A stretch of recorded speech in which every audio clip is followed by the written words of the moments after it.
Good day mga ka-sports natin dyan.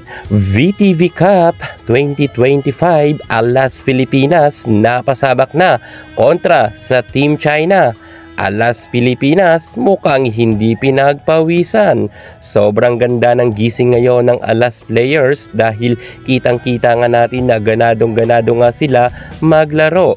Hindi katulad nung nakalaban nila ang Team Vietnam ay mukhang haggard nga sila. Pero ngayon ay Team China ang kanilang kalaban. Bagamat sa unang salpukan nila ay nakakasabay pa ang Team China at dumidikit pa ang scores nito. Ngunit napakaganda talaga ng ipinapamalas ngayon ng galawan sa loob ng court ni Brock Van Sickle at ni Vanny Gandler. Kitang-kita nga natin na talagang lumulusot ang kanilang mga hampas at maging ang drop ball nila ay sobrang ganda. Nakasimangot naman dito ang mga players ng Team China. Paano ba naman sila hindi sisimangot dahil ang mga hampas nga ni Brock Van Sickle ay sobrang lulutong.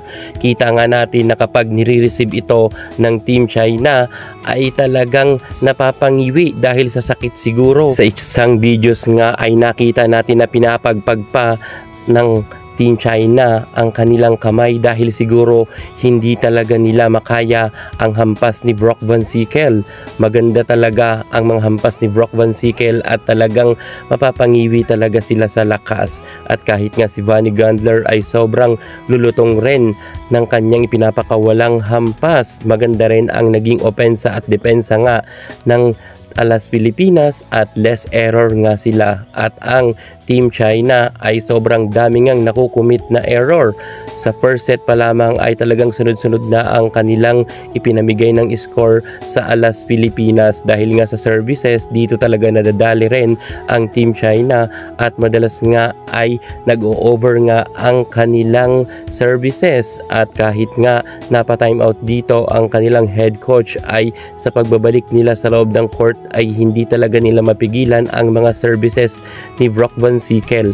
Maganda ang ipinapakitang galawan sa loob ng court ng lahat ng mga players ng Alas Pilipinas at sure tayo dito na hindi na talaga makakaporma ang Team China. Set 1 pa lamang to at nagiinit na nga ang kupunan nga ni Brock Van Sickle. Kitang-kita natin na talagang walang nagawa ang Team China, kung saan nga natambakan talaga sila ng scores. Grabe talaga mga ka-sports natin dyan, hindi man lang nangalahati ang score ng Team China.